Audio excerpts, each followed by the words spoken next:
Hello, everybody, and welcome back to another episode of the Grue Room. And for the Grue Room today, we got a very great episode.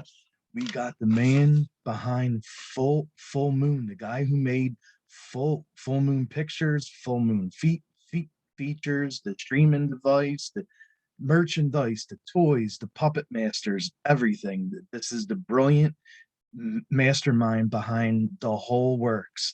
And he has a book coming out called Confessions of a Puppet Master.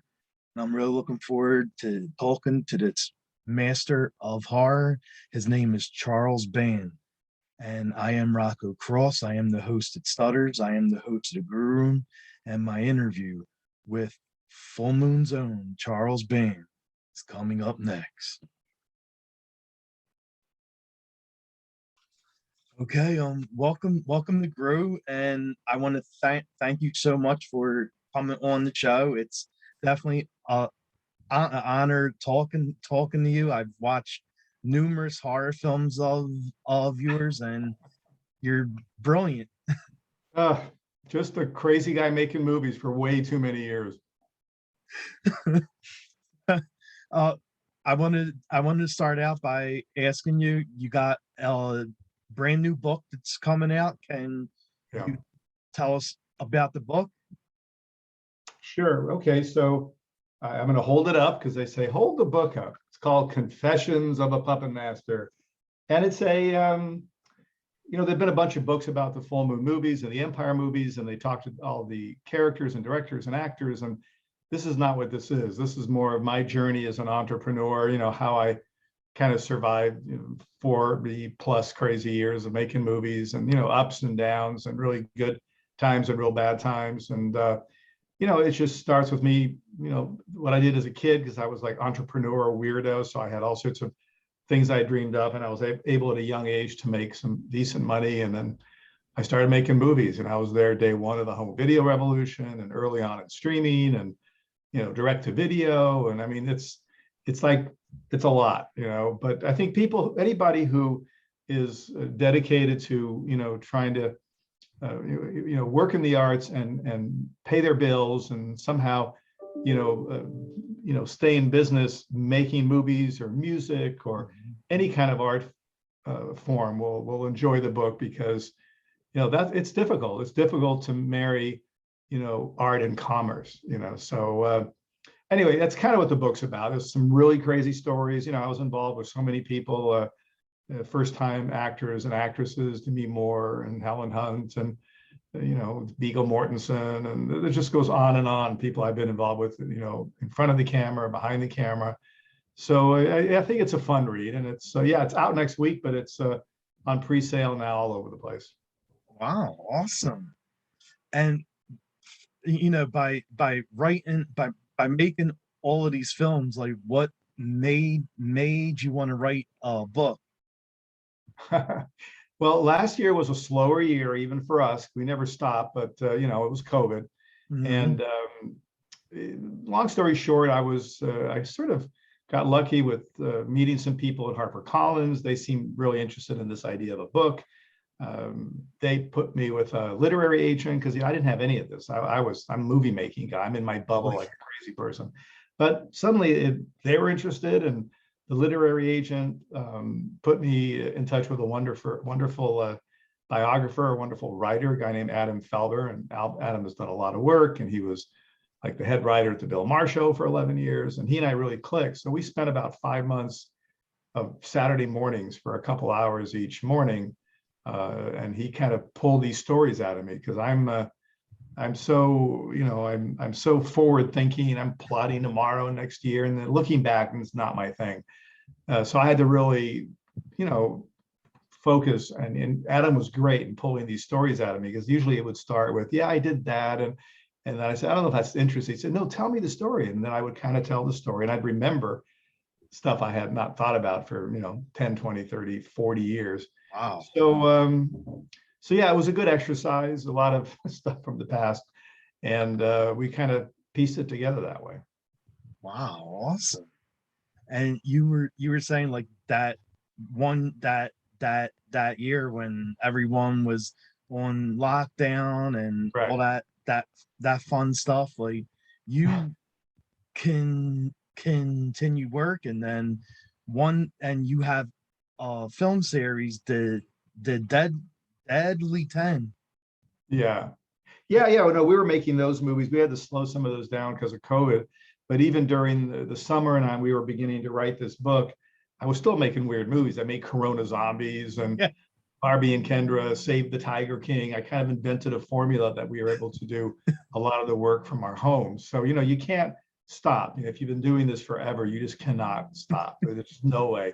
Because if you stop, you kind of grow old and die, right? So you Right. have to keep that momentum. So on top of making those 3 or 4 movies, which for us is very little. I mean, to give you an idea, next year, we're heading into 2022, we have 18 movies planned. Wow. So that's another weird thing about the book. It sort of ends at the end of last year. We had to stop writing it, but life goes on. So it's sort of like my memoirs and my life so far, because we just keep rocking here. Wow, that's awesome. And I have to say, one of the films I'm really looking forward to is you're making a new Subspecies, right? species film, and Yeah. that's like my favorite vampire horror movie like ever. Right.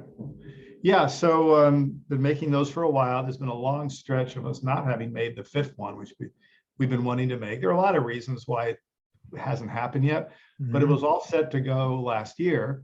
March, we were shooting in Croatia, and Ted Nicolau back, writer, director, Andres Hove, Radu, we were set. And then COVID happened, and we couldn't travel, and we had to shut it down. So we are now once again up and running in pre-production, and he'll be shooting in March, April, back in Croatia. And, so that's exciting. There's a lot. We have so many shows coming up. It's madness, because now, the direct-to-video world is gone, even though we still release our movies on Blu-ray and DVD. But, we were lucky to be early on in the streaming business. So that's how people can find our movies. We're on Amazon, Full Moon Features. We also have our app, fullmoonfeatures.com. So, it's kind of the new video store, the new way people can watch not only our movies, but we've also licensed a lot of cool exploitation movies that have been popular over the years. So there's, hundreds and hundreds and hundreds of movies up right now. There's definitely a lot of films. Like Full Moon makes a lot of good horror films. And like with the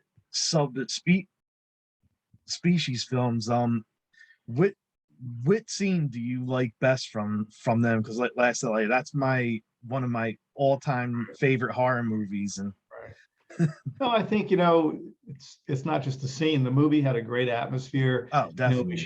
We shot it in Romania. We shot most of it in Transylvania on location. You can't build sets that way. It's the real deal. Things feel real. You can, today, even very expensive movies, these $100 million, $200 million movies, they build these fantasy sets, and sometimes they look amazing, but they also kind of look like cartoons. They don't look real. There's something about a real location, an organic location that's been around for hundreds of years. It just, you just know it's real. And there are great art directors, and they can conjure up amazing images, but there's something about, those movies that we shot, in and around Transylvania, Romania, that it really rings true, Oh, definitely. And on there's like did a really great job playing Radu. I do, right. And I mean, he's so believable, like the way he's real soft spoken, but he'll rip your throat out. Yeah.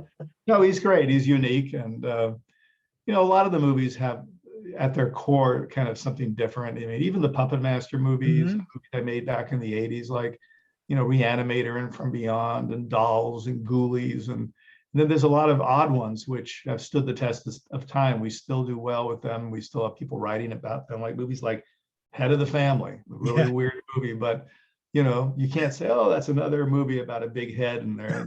No, that's the only one about a big head and the siblings who he sort of controls. So, the Full Moon library is pretty cool. And again, that's it makes the streaming site kind of unique. It's, you know, it's more of a, it's not just horror, it's horror, sci-fi, fantasy. It's an exploitation site, exploitation movies, you know, so you get a little bit of everything. And, you know, it's just go to fullmoonfeatures.com. You know, we have a promotion we're doing until the book comes out next week, which is really cool. So I've been trying to find a way. You know, in the perfect world, if money wasn't such a bummer, you know, I'd say, hey, HarperCollins, I'd like to give every Full Moon fan the book for free. But, you know, they'd be pissed off with that. Wait a minute, that's not how it works on planet Earth. So I try to find a way to kind of do that and better. So the promotion we have, which not a lot of people know about, but it'll be good through the end of next week, is you go to fullmoondirect.com, our site, and the promotion is you go and buy the book. Let's just say you go to Amazon for $25 and buy the book, and you just send us a copy, proof of sale, not a copy, proof of sale. Hey, look, I bought the book. And in return, we're going to give you a 1-year free subscription to our streaming site. Oh, and that's wow. like a $60 value for zero, you know. Yeah. That we can give away. You know, we can't give away HarperCollins published book. But that way, for 25 bucks, you get the book and a whole year of streaming with thousands of movies. So, you know, that's pretty cool. And that's been really successful. We've had many, many, many hundreds of people sign up for that. You know, we can't do it indefinitely or we'll go broke because, you know, you got to pay for stuff. But yeah, that's a cool promotion. And before that, and after that's over, another thing we've done, just again to try to, you know, do something cool for the fans, is if you go to fullmoonfeatures.com again and sign up for a year, we'll send you a free 12 Blu-ray box set of the whole Puppet Master series. So that's $120. Really? Yeah, we're, you know, I'm just trying to find ways to bring people in because, you know, we don't have big budgets. You know, we can't advertise on network TV. Hey, come to Full Moon. You know, we're not Netflix. You know, we're like a pebble of sand. But we have tons of really cool movies, and you know, for $6 a month, it's a good deal. Wow. Yeah, that definitely is. That's definitely worth the price of buying a book. Yep. So yeah, we're doing that, and then we have a lot of movies we're shooting. So you know, the way I figured, every couple of weeks next year, we'll have a new movie out. Wow. And then we also license other movies. You know, someone makes a cool movie, or some of the older films from Europe, movies that people grew up with that you can't find at the video store because you can't find the video store anymore. You know, we're licensing those movies so that you go to Full Moon and you get all sorts of cool stuff beyond just our movies. Wow, awesome. And there was a story I read online I wanted to ask you about. I read something where it said that Ghoulies was a film that was saved by a toilet. Is that true? No, I mean, a toilet had a lot to do with it, but it wasn't saved by the toilet. No, the story, there's so many cool stories in the book, and this is in the book, but basically I made the movie. It was called Ghoulies. And at the time, I was very close. I had a very close friend, a guy named Gary Allen, who sadly passed away a few years ago. And he was a real clever marketing guy. He, for instance, cut the first trailer for the first Star Wars film. He reinvented a way for Warner Brothers to sell a movie called It's Alive. If you remember the famous It's Alive with the baby carriage. So that was his shtick. So like the trailer, which was very effective for It's Alive back in the day, is you have this creepy looking baby carriage and the camera's moving around, and the narration says something like, "There's nothing wrong with the Smith baby except," and then a claw comes out, "It's alive," you know? So that campaign was very responsible in breathing new life into that particular film. So I went to Gary when I made this movie, but before then I had made other movies, but I had distributors distributing the movies, and it was never a good deal for a producer because they take all the money. So Ghoulies was the first movie I decided I'm going to go myself and, you know, make a deal with the theaters and make the prints. I'll be my own distributor. So I had a really big deal in New York. I was betting the farm on it, 135 prints, 100 movie screens. And then we had to spend a few $100,000. This is way back in 1980 to market the thing. So I had this all set up, but I didn't have a campaign. I didn't have a poster. I didn't have a trailer. I just had a movie that we had just finished. So I went to Gary's house, and he was like, he's a super mega stoner, right? So, you know, he's guy puffing weed, and he answers the door and he goes, "Dude," he said, "I've been thinking about it. I got a fucking great poster idea for you. This is gonna make tons of money. And he's all excited, but his eyes are beet red. I go, what's your idea? He says, how about a fucking ghoulie, one of your ghoulies popping out of a toilet, and the copy line will be, they'll eat your ass. I'm thinking, no, Gary, you're smoking way too much fucking weed. I need a print ad that can go in the New York Times, that could be in a newspaper. I can't, that's no good. But then as we talked and we hung out, I thought, the idea of the ghoulie popping out of the toilet, if we can get a rating, if we can get it through, it's actually pretty funny visual. And it's exactly. something you've never seen before. So as he mellowed out and we kept talking about it, he came up with a much more clever copy line, which was, they'll get you in the end. Okay. So we went out, and that was the idea. And it's funny because in the movie, there was never a scene of a ghoulie popping out of the toilet. Well, so what we had to do, because first we had to shoot a ghoulie coming out of the toilet for the poster. And then I wanted to add a scene in the movie. So, it's the only time in my life I went to a store and actually bought a fucking toilet, right? So I bought the toilet. John Beekler, our effects guy, shows up at the studio. There was Gary and the little crew, and we shot this thing popping out of the toilet. And that became the poster for Ghoulies. And we had in the trailer and the TV spots literally ended with, boom, the ghoulie popping out of the toilet. So a funny part of this whole story, and this is one of 100 stories that are in the book, is it was basically opening night. And this was New York. I was in LA. I didn't travel New York, but my guy there, the kind of sub-distributor guy, he calls me. He says, you have a big fucking hit. People are lined up. They love the movie. I said, that's great. He said, you're going to make a ton of money, and check with me Monday and I can give you some numbers. And so Monday, I called him Monday morning, and he sounded good, but there was a bummer going on. And I said, well, what's the problem? He goes, well, he said, you got a decision to make here, because the movie did great, but there are a lot of pissed off parents because they're trying to potty train their kid. And the fucking ghoulie popping out of the toilet, the little kids are scared shitless, and they're not going into the bathroom. And so you have a decision. Either you change your campaign, and maybe the ghoulie's popping around a door, coming out of the bed, or you go, fuck it, and just keep that campaign going, because that poster may be, what makes this movie work. You could be killing the golden goose, but you're going to have a lot of pissed off parents. So I decided to go for the fuck it choice. Right. I kept it. And then a funny tag at the end of all this is 30 odd years later, I'm doing my roadshow, I'm doing tours, and guys in their 30s and 40s are coming up to me and saying, Charles, you fucked us up. I remember as a little kid, I couldn't go in the bathroom for months. My parents were super pissed off at you, but they all loved it because it's just a funny memory of them being afraid to go.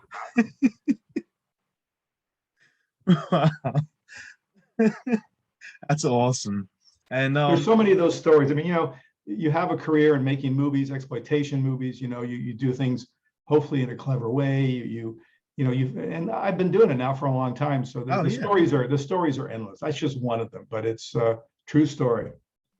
Yeah, like all the films you make are just great. I'm a huge horror fan, and I love watching those movies, and even movies like The Evil Bong and the Ginger Dead Man. Right. Even those are great.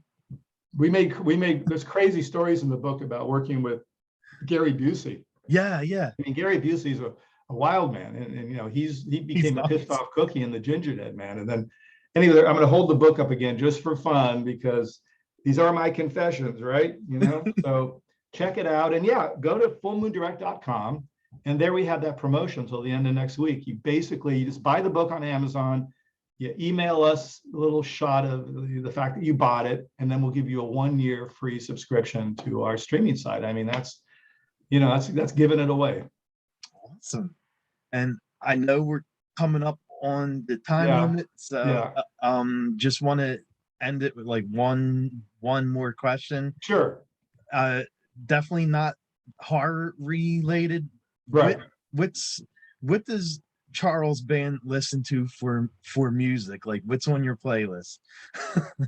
Okay, so it's interesting. I've done a lot of these shows, and I'm so happy to be talking to a bunch of people, and you're the only person who've asked that. And I will tell you that my whole life is music. I escape in music. Yeah, I'll watch some TV, I'll read, but music is where I go to invent ideas and to relax and to, be inspired. So, okay, so I'm a kid of the 60s. So, I'm lucky to grow up with you know, Beatles and Stones and all that stuff. But, you know, number one is Pink Floyd.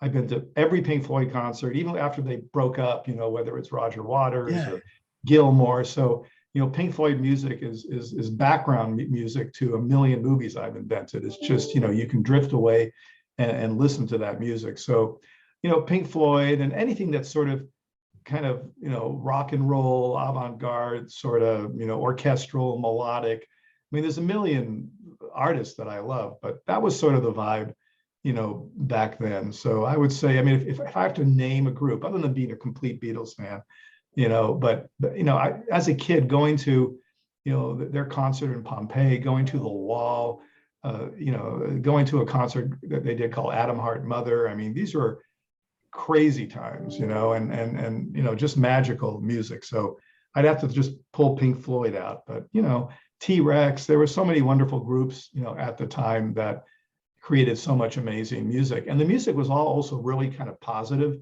You know, I mean, everything was sort of a positive up theme, whereas today exactly. a lot of the music, and there's a lot of the music today is cool. I mean, I love Lana Del Rey. She's an amazing performer. There's, you know, there are others that do a great job, but you know, a lot of the themes are really dark. And I know we're probably in darker times, but I was lucky to grow up in the 60s where it was kind of a more innocent time. But that's my musical thing. Wow, awesome. I love it. And lastly, Yeah. like, let's plug everything once again. Like, where can fans I've plugged you at, enough. like, I've your plugged it. The website? guys know. So yeah, go to Full Moon Direct. We got the promotion. Buy the book, you get the streaming deal.